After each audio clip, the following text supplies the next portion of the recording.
What's up, everyone? Welcome back to another episode of the ARC podcast. I'm your host, Brandon. If you're new tuning in, thank you for joining. This is the Athletes Resilience Center podcast, where we talk all things mental performance in sports. We have an awesome episode for you this week. We sit down with Zach Brandon, former mental performance coach with the Arizona Diamondbacks, to explore what it really takes to build identity, perspective, and consistency as an athlete and a coach. Zach shares his journey from a Division III national champion pitcher to discovering his passion for sports psychology and how pivotal moments early in his career shaped the path that he's on today. We dive into the reality of mental performance work at the highest level, breaking down the misconceptions around mental performance, mental skills, and what actually helps athletes perform under pressure. This conversation goes deeper than routines and visualization. Zach unpacks how identity is formed, why perspective is often more powerful than any tool, and how defining your own personal scoreboard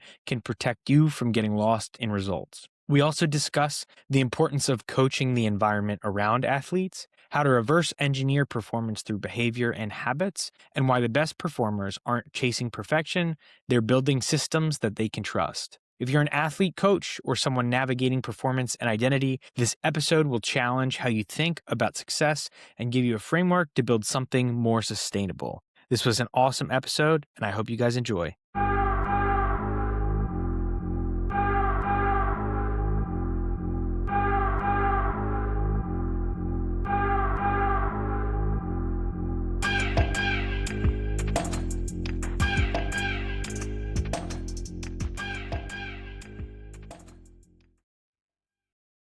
Zach, thank you so much for coming on. Really appreciate it. I've been following your content for a little bit now, so I was excited to exchange some DMs with you and have you come on here and share your story, share your vision, your mission. It's interesting also that you're Zach Brandon. I'm Brandon Zachary. I thought that was also funny. So that's kind of cool. So just like every episode that we start with, I'll kick it back to you and kind of let you introduce yourself and how you got to where you are today. Well, first off, thanks for the invitation, Brandon. And this is, I think, we have an opportunity to do something monumental in the podcast industry because whenever somebody, once this is published, if they go and they Google search it, they're going to be so confused. They're going to think the internet has glitched because it's got Brandon Zachary interviewing Zachary Brandon.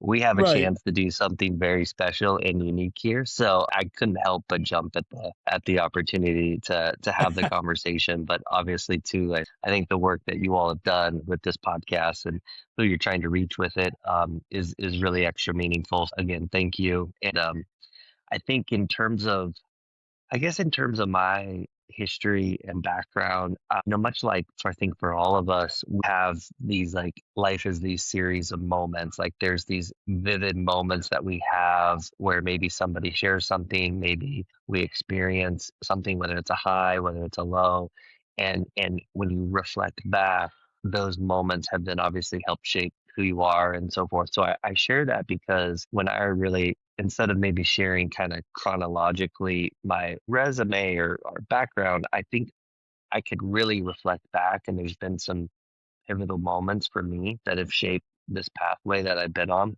The first being when I was in high school, my head baseball coach was a big proponent of kind of the mental side of the game. And I've shared this in other forms, but I think even my dad talked about it in essence. Like he didn't explicitly use the term mental skills or tools or things like that, but I felt like there were themes that he would echo a lot to me that shaped how I think about it now. And then fast forward, I had this coach in high school, and he brought in a track and field coach.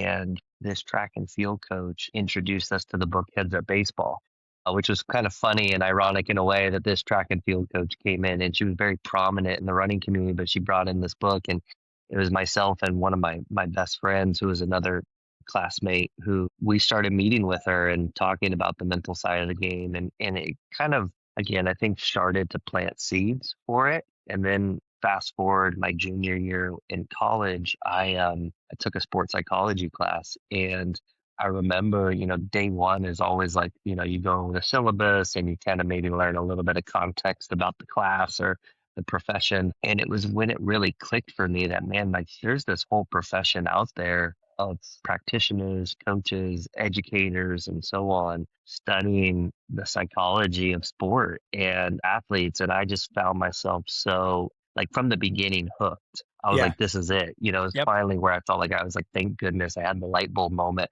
And I was like, I maybe have a sense of direction as to where I want to go now. And so that was really monumental for me as well, because that was kind of from that point forward, all of my time and energy outside of being a baseball student athlete myself at that time. It helped now nudge me towards building this kind of parallel journey into sports psych. So I thought those were two very culminating moments at the front end. And then the last moment I'll touch on, because I think it kind of shapes now, is like these other moments. I don't know that I had the conscious awareness of them in the moment. It's maybe been more through reflection. But when I got to grad school, for whatever reason, I just was always really drawn to like coaching and studying kind of the psychology of coaching. We had a professor where I was at Cal State Fullerton who she had done some really extensive research in coaching. She had like part of her, I think her dissertation was following Pat Summit. So Yeah. obviously a very legendary Yep. coach and studying great coaching. And so I just remember being really interested in that. And then it's kind of come full circle for me because as my time progressed and I, spent the last 7 years working in Major League Baseball with the Arizona Diamondbacks, the last handful, my work really started to gear towards coaches and leaders and helping them. So it's been kind of cool to see how that's gone full circle. And now that obviously still certainly shapes this work that I'm stepping into. But I just, for whatever reason, those have been some really kind of pivotal moments. And I had this realization, months ago where I was like, we put so much investment in players, and rightfully so. They're the reasons we have jobs and so forth. And I think there's population that is serving players is very underserved, and they don't have support. And so it's been kind of fun to step into that. So I know I can fill in some gaps from there, and go into more details in terms of the journey, but those have been definitely some pivotal moments that have kind of shaped where I'm at now. Yeah, no, thank you for sharing. And I think you have a really cool journey. And I like, you sharing that you kind of hopped into a sports psych class and you were like, wow, this is something that I can kind of strive towards and go after. I know you being a student athlete yourself and playing baseball, you were quite the pitcher yourself at a college that you guys won the Division III national championship while you were there. I'm also a Division III pitcher myself. So shout out. I love that. But I know, you had your career at Linfield. Was it ever an idea for you to try to play after college? Was that the goal for you? Or when you hit that class of sports psych when you got to college, was it like, this is the future and I'm cool with baseball being done after my 4 years here? I definitely had aspirations to play beyond, and like I was fortunate. I got a chance to contribute a lot my freshman year and had a fairly, I think, successful freshman year. Then I came into my sophomore year probably a little too high on myself. The ego probably got a little inflated. It's funny to like reflect back and think of how I probably started to like cut corners or think, like talent and things like that would take care of itself. I say that because my sophomore year I had a big slump. It just did, I just didn't perform to the level that I did prior. But I share that because at that time I very much did have aspirations to continue to play. And obviously, as you know, as a D3 player, certainly there is a pathway for that. It's obviously a road that's not traveled by many, but it was something I thought about. I had friends who would go play even like overseas or up in, internationally and create opportunities. But I think when I took that class, I don't want to say that I gave up on that piece of the journey or the dream, but I think what I found was, as we know how valuable it is to have like a whole identity, and whole being an identity beyond your sport. I think for me, it was really one of the first times where I I started to craft a portion of my identity beyond just being a baseball player. And I started to think about, oh, this is maybe something that I could do beyond playing. And I think I shared this with someone a while back that like I think in a lot of ways it actually did help me with the transition because I know for many that transition out of sport is very difficult. You Right. lose a piece of you that's been so integral to your life for so long. So for me, I do think finding that other pathway um, did help the transition, and so I am grateful for that. Yeah, that's a big conversation that we have on here a ton with former guys that are now in different endeavors because I feel like that identity transition after you're done playing is so tough for a lot of guys, especially if you have the professional aspiration and maybe that dream didn't come true, or you play 1 year and then you realize maybe this isn't all it's cracked up to be and this isn't really what I want to do long term. Identity crisis happens pretty quick and very hard. It's like hits you just like that. So I do like to hear that you kind of had that outlet where there's this place outside of playing the sport that I feel my identity growing and I can be someone who I want to be and achieve. But you also brought up, so you took the sports psychology class and you had this kind of vision for yourself like, okay, my identity outside of baseball can be this thing. Do you think that helped you on the field as you continued after your sophomore year? I know you said you had a little bit of a slump sophomore year, but I know a lot of athletes that I coach, like I coach a lot of pitchers. A lot of the issues that I see with some of the things that they think about is the only thing they identify themselves as a baseball player and as a pitcher. There's nothing beyond that. There's no hobbies, interests, activities they do beyond that. It's all in baseball. But you having this passion outside, do you think that helped you with your last 2 years after your sophomore year? I do. It's something that again, I have a lot of gratitude for because what I was able to do was to start these skills, these tools, building these routines and things like that that we now share and introduce with players that we know are really pivotal, not only to enhance performance and consistency, but also to just live healthier, more fulfilling lives, more meaningful lives, and so forth. And so I do think it helped me from that standpoint. And what I think it also did is it helped me, I think, keep my career in moments in perspective. And I think that's something that I'm always quick to share. One of the lessons that I've gained from a lot of mentors is that, when you start to study sports psychology or any of us go read a mental game book, you're going to learn, a lot of really great tools and skills.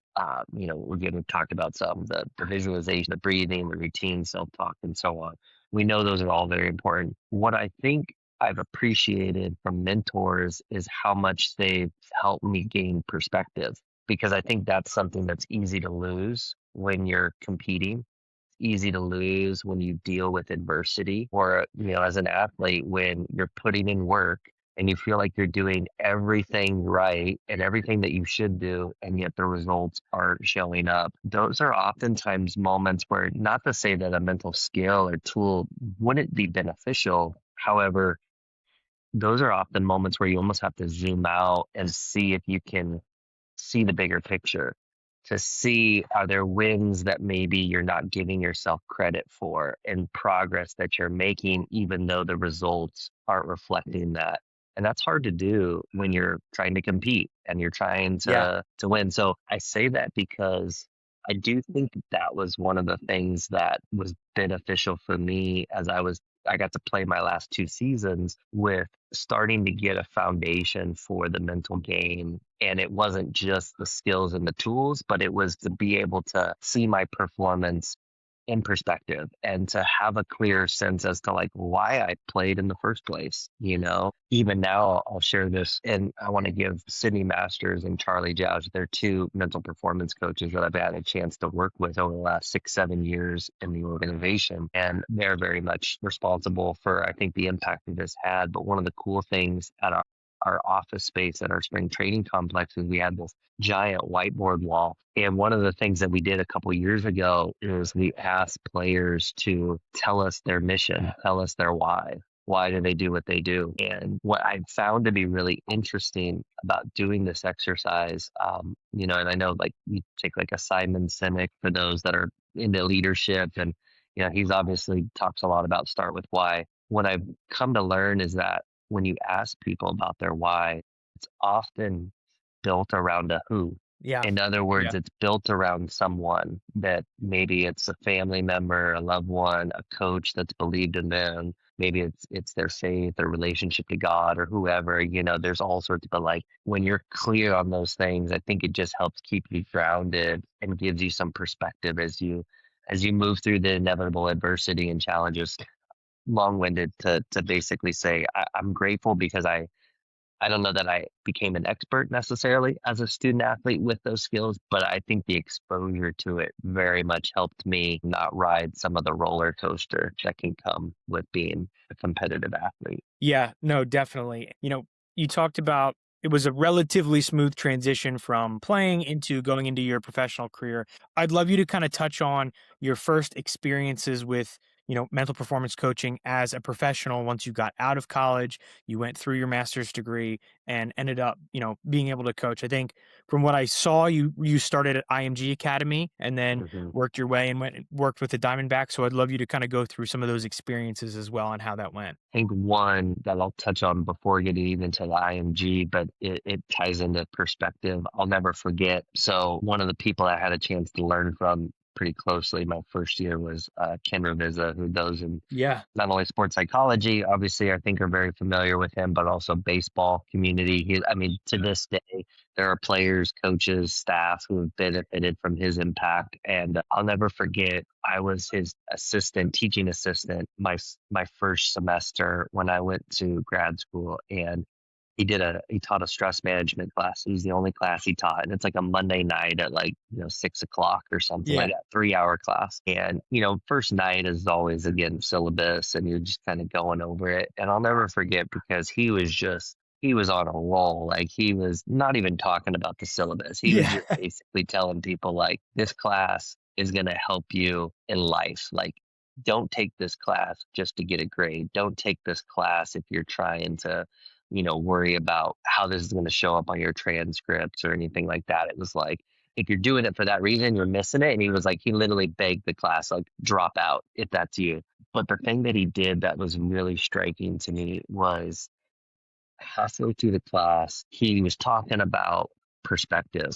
And at one given time, he was like, listen, life isn't always about seeing the cup as half full or as half empty. He's like, sometimes you got to be grateful you still have a cup. Yeah. And he Yeah. added some colorful language before he said cup in there, which I don't know if I can cuss on this or not, but it made for a poignant moment for me. And again, I think it reinforced just that idea of how much our work is about keeping things in perspective and Yeah. to how easy it is to think the grass is greener or to lose gratitude or to lose perspective in pursuit of our dreams and our goals and just the day to day ups and downs of life. And so that for me was a really powerful moment. And I can, again, rattle off many others with the other faculty there. But I share that too because he, among others, had a big impact on me getting the opportunity to go to IMG. At the time, I was like, I was so green when I applied to go be an intern there. Yeah. I remember I had to submit a video and it was me like in the dugout talking and I'm like leaning on the fence Yeah. thinking of some cool person just rattle off. I'm pretty sure I cussed in it too. This is with like high school kids. They're like, I can't believe IMG accepted it or like ended up taking me on. It obviously helped to have some mentors who, were able to be like, yeah, he's better than he looks. Yeah.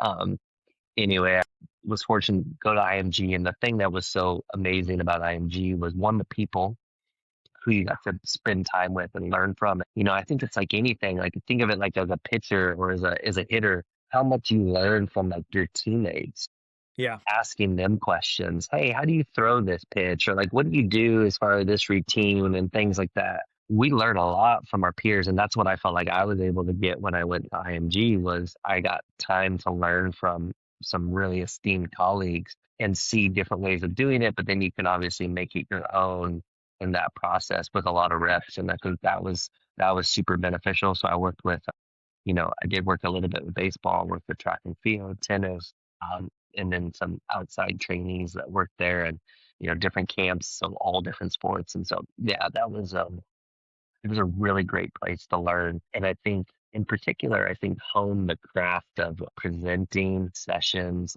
how to story tell, those types of things that I think now have become pretty integral, at least for me in my work. And yeah, and then that ultimately led to an opportunity to pursue the role in Arizona when that came available. And again, the theme is having some really good people that were able to vouch for me and again say better than you look. So common theme and all this, but anyway, I'm super appreciative of all those. But yeah, those ended up definitely being some really pivotal years, I think, in terms of shaping just how I see the work and how I think it can be most effective for a lot of different groups, especially when you're embedded within teams and things like that. We want to take a quick second to let you know that today's podcast is brought to you by the Philly Pretzel Factory of Marlton, New Jersey.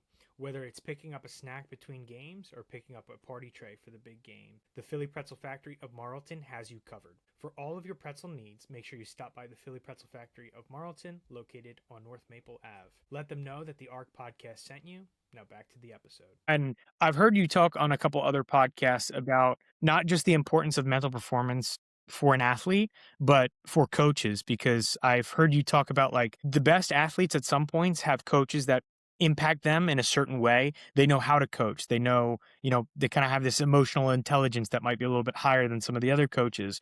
They understand like how does my player need me today? They're viewing me as like, how do I feel about them today? Can I trust him? X, Y, and Z. And you worked in an environment at IMG that had younger athletes as well.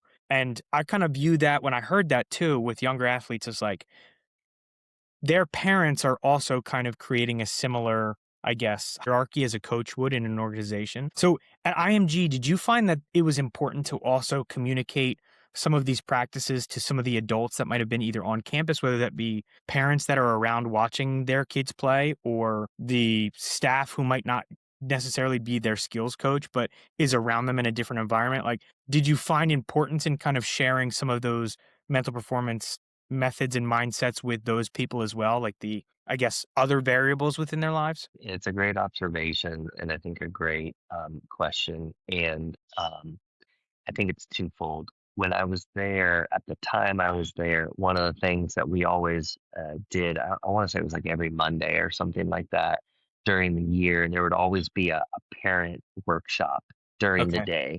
Yeah. Now, this wasn't just for all the student athletes that were there and all their parents. This was more like the parents that were visiting, for camps and things like that. But I remember like every time I got to do one of those sessions and we would like rotate through, I loved it. Like I thought those were so much fun because I think to your point, we know that it's almost like there's this triangle to keep it simple around an athlete, and there's the child, but then you have the coach and you have the parent, and those obviously play a really pivotal role in shaping the environment around them. So I think anytime that we can help influence those that create the environment to me is really important. There's a study that I've referenced several times with the English Institute of Sport, and what they found is that 70% of behavior is driven by the environment in a sports setting, not, and 30% is the individual. Now, if you think about how we approach development, it's usually super geared towards the individual, Right. but who shapes the environment? Parents, coaches, and we know that has such a big influence on behavior. It would make sense that we should probably pour more energy and investment into those. So we got some thin slices of it. And then I think I probably could have done, even a better job when I was there, doing that maybe in a more deliberate way. And I think actually the colleagues that I still know that are there and involved, I think that's actually expanded and evolved to get the parents more. I don't know if involved is the right word, but maybe informed a Yeah. little bit. Yeah. And Yep. hey, like help of these are the things that we're working on this week. And here's like we would always do like these one-offs, but I think it's become a little bit more systematized for parents to be informed and educated, so that way they can be extensions of us and carriers of those messages. So it's a great question that what I would lastly add with it is it inevitably happens where a coach reaches out and says, "Hey, will you come work with my team?" Or a parent reaches out and says, "Will you work with my child?" And I'm not always necessarily quick to be like to shun those per se, but what I've found oftentimes is that the work that really needs to be done is with those that Yeah. reached out. Right. And so Yeah. I think over time I've tried to be intentional in kind of doing that alongside the work with the athletes. Yeah. No, I work with a ton of like high school pitchers, and you see that with the environment that they're used to, whether they be a high school coach or a parent or whatever. Like they can come in with a certain identity that they've had crafted for them by somebody else. And they don't even know who they are or who they want to be when it comes in terms of being a person or being an athlete. And I feel like, with the appropriate information, like you said, and teachings and understanding kind of the workings of what you're doing, it enlightens parents and coaches to a certain extent where it's like, oh, maybe the way I've been doing this isn't the only way or the right way. So I appreciate you being able to do that and share with people. Jumping into your experience afterward with the Diamondbacks, I think a common misconception that I have seen within the mental performance space and people talk about is like the only thing they think about is like the only thing you're working with athletes on is meditation and breath work and being calm, where I feel like a lot more goes into it. You mentioned earlier an emphasis on building routines and structure. And I'd love you to kind of go into maybe what a day in your life looked like, because I feel like a lot of people might have different perceptions of what you were actually doing versus what, they think you were doing. Yeah, yeah, it's definitely a common question. Okay, what does your day to day look like? And I'm like, well, it depends a little bit, but Yeah. I think 2 points that I would raise or I would share before I answer this, and this could be a little bit of a hot take. So sorry if this ruffles anyone's feathers listening, but like I was asked recently by a Division 1 football coach who's trying to he was just like, "Hey, I want to talk to somebody about how to made me introduce mental performance or bring somebody aboard for our team." And he was kind of asking like, what should I look for? How should we approach it logistically and how often and all these different facets. And they were fine questions, but at one point he asked me about, is it really just like the breathing and the self-talk and imagery? He's like, that's fine if it is. He's like, but I just want to make sure that is that really what we should focus on? And I was like, I'm going to share this, and this may be a hot take, but I was like, I don't know a lot of athletes or coaches that really care about breathing. I don't know a Yeah. lot of athletes Yeah. or coaches that care about visualization but what I do know they care about is performing better under pressure and being more mentally prepared so they can trust themselves in performance, and they care about being able to recover quickly from mistakes and not let things snowball and things like that. And the mental skills that we just touched on can very much help with those things. And so the point being, when I've approached my work, I try to actually I'm not selling mental skills. I'm not trying to pitch, hey, let's develop your routines and your breathing. Like, we may get to that, but what I'm actually trying to help them understand is what's the outcome, what's going to be different behaviorally for you as a byproduct of our work together. How would you start to act different? How would you start to think different? And then again, we get into some of those mental skills. So I'm not saying that they're not valuable, but I think I like to approach it from like reverse engineering. So in other words, if I sit down with a coach, if I'm going to go work Yeah. with a team, I want to ask them, you tell me what attributes you want your players to possess. Do you want them to be mentally tough? Do you want them to be more adaptable? Do you want them to be more consistent? Do you want them to be more composed under pressure, like disciplined? Like, we could rattle off a bunch. Let's kind of funnel those down into what's most essential. And then whatever we teach, whatever we train should be under kind of those pillars, if you will. It should all guide us towards that. And then even within that, can we create some shared language around what those words mean, right? Because if I say mental toughness to Brandon versus to me or whoever, we're all going to maybe have our own definition. Yep. So all that to say, I think when I approach the work, that's important for me, is to try and reverse engineer it. And then as far as what that looks like day to day, it's going to be, obviously a little dependent on the team, how you're set up, your environment, and so I had players that we would work with that we were very much built into their daily routines. Like, we had a pitcher every game, 4 hours before the game, we're doing visualization together, 10, 15 minutes. It was a very deliberate practice that we would guide them through.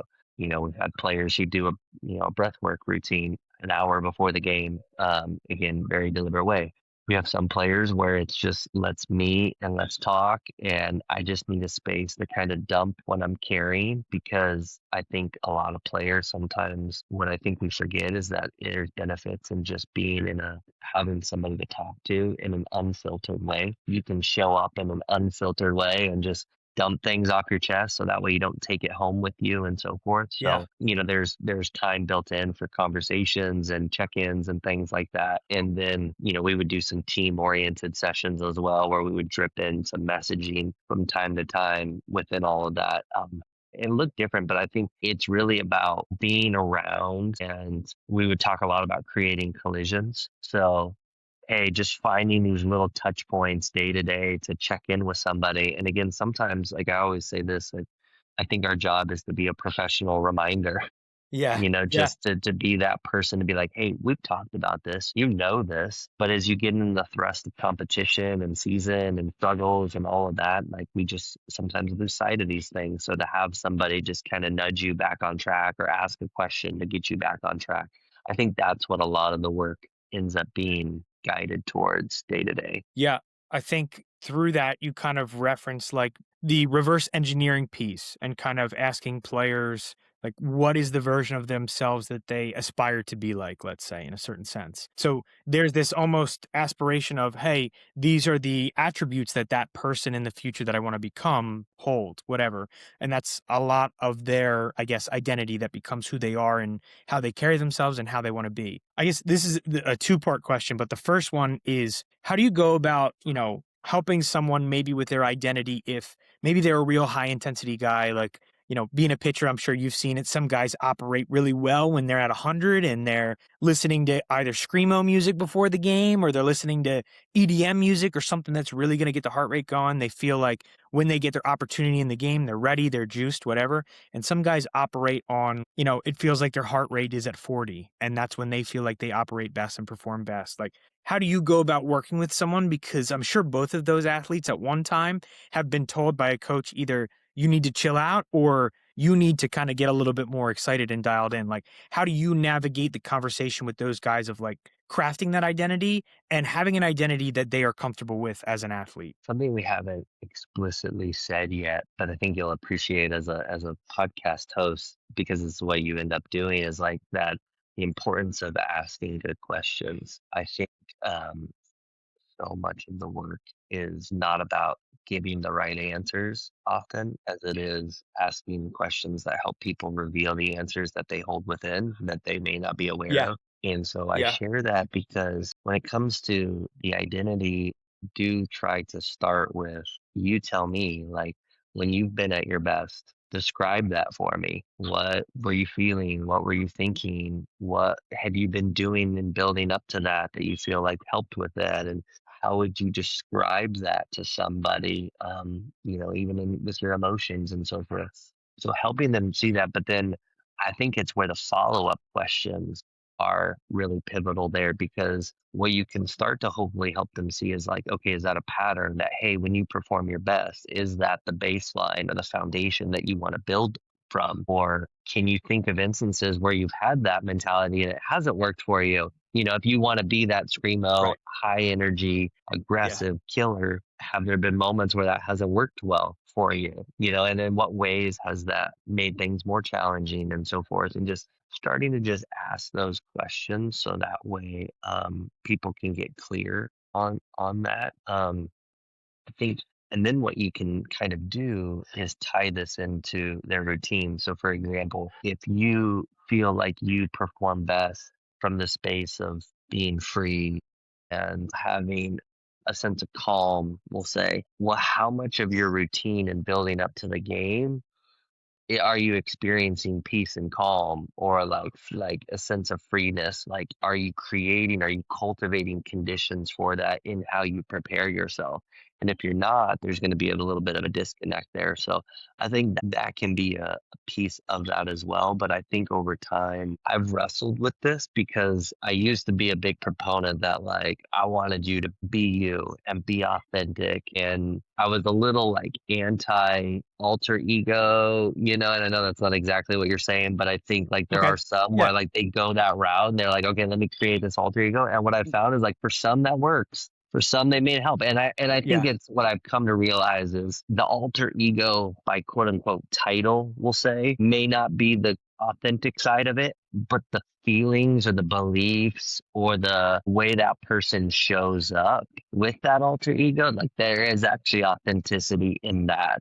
And so just helping them find that is again, I think part of the art at times of the work. And those are ways in which I feel like I've seen like the identity kind of show up and have some of those conversations. Yeah, I think that's funny you brought up the alter ego part of that because for a while I kind of had a similar thought where I was like, well, if you're making this alter ego, is it really an authentic version of yourself? Like, are you going to be able to get the best out of yourself by doing that? But from what I've like kind of seen just being around a lot of guys who might implement that without saying that they have an alter ego, like a lot of times the person that they think their alter ego is or that they're becoming is the version of themselves that they kind of want to be, if that makes sense. Where like then you see it kind of blends a little bit into their daily life where maybe their goal was to make an alter ego where there's this baseball version of myself and then there's the personal version of myself, but then the confidence level for that you get on the baseball field slowly blends into the way that you act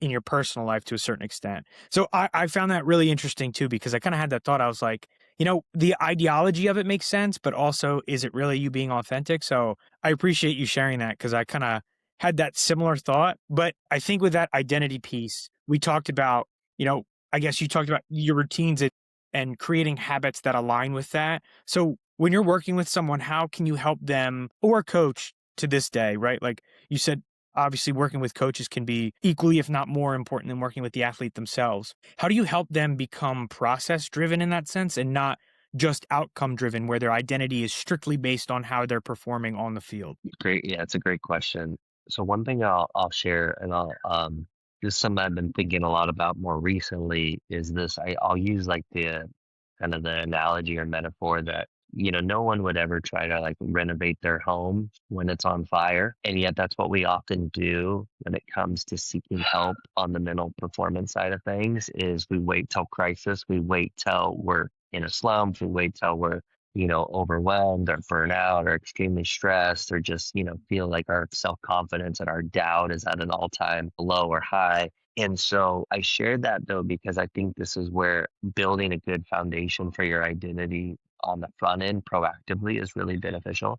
So, for example, one of the things that I'll talk a lot about is like creating what we call like your MVP. So, defining your mission, your values, and your principles. So, why do you do what you do? What's important to you that you're going to protect? And then kind of what are those kind of core beliefs, those core principles or processes, if you will, that are going to shape how you live into those values, how you show up in a as a version of you guided by that mission or that why for how you do things. And so that for me, I think is a helpful foundation. But what I think it does is the one other analogy I'll use with guys is, you know, as a player, like you can play pretty much anywhere and there's going to be a scoreboard there. And what the scoreboard, in essence, allegedly tells us is what matters, right? It's what's important, and the scoreboard keeps track of wins and outcomes and things like that.